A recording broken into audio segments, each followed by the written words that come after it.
Assalamualaikum warahmatullahi wabarakatuh.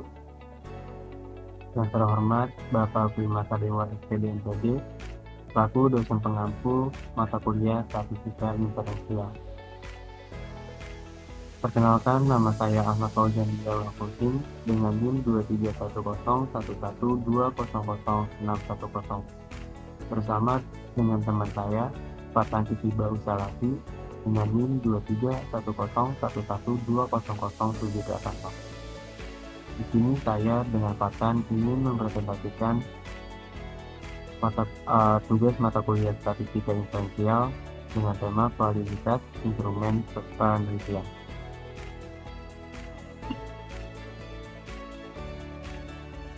Lanjut pada pengertian validitas instrumen penelitian.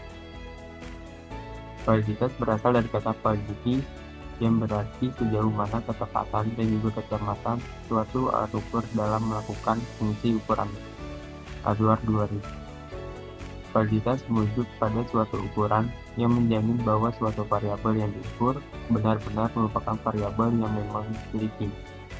Super dan Schindler 2006. Validitas instrumen penelitian merujuk pada sejauh mana alat ukur yang digunakan dalam penelitian benar-benar mengukur apa yang dimaksudkan untuk diukur. Konsep ini sangat penting karena tanpa validitas, hasil penelitian dapat menjadi tidak akurat. Karena dalam penelitian validitas menyatakan suatu derajat ketepatan alat ukur dalam suatu instrumen penelitian terhadap fungsi atau variabel yang sebenarnya diukur.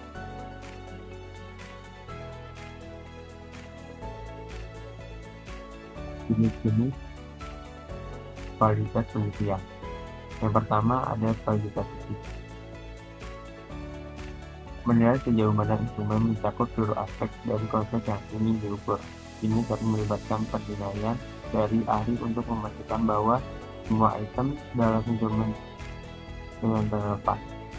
Pengujian terhadap validitas ini menggunakan logika atau analisis rasional dengan melihat apakah item-item soal telah sesuai dengan definisinya. Dengan kata lain, validitas ini dapat dikatakan sebagai penilaian yang ditentukan berdasarkan individu atau secara subjektif. Validitas ini dibagi ke dalam dua kelompok, yaitu face validity dan logical validity. Allen dan Yen 1993. Yang kedua ada validitas kriteria. Validitas kriteria ini dikenal dengan nama lain yaitu validitas empiris. Validitas kriteria digunakan ketika nilai atau skor tes dihubungkan dengan suatu kriteria. Kriteria yang dimaksud adalah beberapa perilaku di mana nilai tes dapat digunakan untuk memprediksi. Ada dua jenis validitas kriteria, yaitu validitas kriteria internal dan juga eksternal. Kriteria internal menggunakan tes itu sendiri dengan sebagai kriteria. Validitas internal atau validitas kecil diukur dengan mengkorelasikan item keseluruhan tes sebagai kriteria, sehingga sering juga disebut dengan validitas kecil. Ini dilakukan melalui analisis faktor dan korelasi antara item untuk memastikan bahwa mereka sesuai dengan teori yang mendasarinya. Yang ketiga ada validitas konstruk. Validitas konstruk merupakan validitas yang berhubungan dengan perluasan suatu tes yang mengukur suatu karakteristik khusus atau konstruk tertentu. Validitas konstruk adalah validitas yang utama untuk menilai individu pada kemampuan dan karakteristik psikologi tertentu. Validasi konstruk mengkombinasikan pendekatan logis dan pendekatan empiris.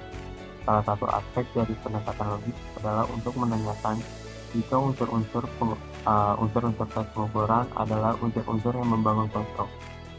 Pendekatan yang sering digunakan dalam pengujian validasi konstruk adalah matriks, multivariate, multimetode, dan analisis faktor. Selanjutnya akan dilihatkan dengan teman saya, Fatan Kitiba Usalafi. Baik, di sini saya akan menjelaskan jenis-jenis validitas dan cara membuktikannya. Yang pertama, cara membuktikan validitas isi.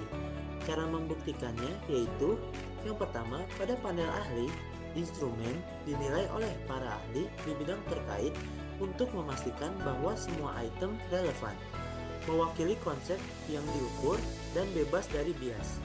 Yang kedua, pada indeks validitas isi atau CVI, CVI dihitung dengan cara mengumpulkan persetujuan ahli terhadap relevan setiap item. Nilai CVI di atas 0,78 dianggap menunjukkan validitas yang baik. Contohnya, dalam mengukur kepuasan kerja, ahli memastikan instrumen mencakup dimensi seperti lingkungan kerja, hubungan dengan atasan, dan gaji. Yang kedua, cara membuktikan validitas konstruk.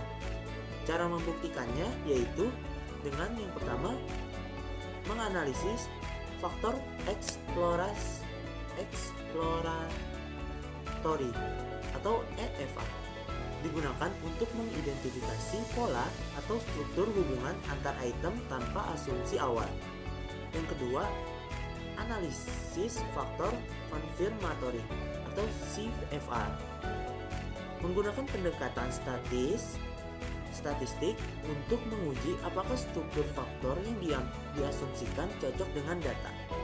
Contohnya, instrumen yang mengukur kecerdasan emosional harus menunjukkan dimensi seperti empati, pengelolaan emosi, dan kesadaran diri sesuai teori. Yang ketiga, cara membuktikan validitas kriteria. Cara membuktikannya yaitu dengan menghitung koefisien korelasi antara hasil pengukuran dan kriteria eksternalnya, misalnya dengan Pearson atau Spearman.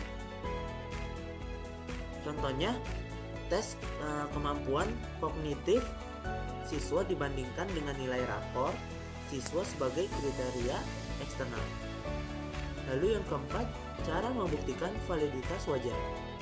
Cara membuktikannya yaitu dengan melibatkan calon responden untuk memberikan masukan apakah item terlihat relevan dengan tujuan pengukuran tersebut. Contohnya, seperti membuat sebuah kuesioner tentang kesehatan mental, lalu diberi masukan oleh responden bahwa pertanyaannya relevan dan mudah dipahami. Jadi kesimpulannya yaitu validitas instrumen penelitian adalah fondasi yang sangat penting dalam setiap studi ilmiah, dengan memastikan bahwa alat ukur yang digunakan benar-benar mengukur apa yang dimaksudkan untuk diukur. Penelitian dapat menghasilkan data yang akurat dan dapat diandalkan. Tanpa validitas, hasil penelitian bisa menjadi tidak sahih, yang pada gilirannya dapat menyesatkan pengambilan keputusan dan merugikan reputasi penelitian. Baik, sekian presentasi dari kami. Kurang lebihnya mohon maaf. Wassalamualaikum warahmatullahi wabarakatuh.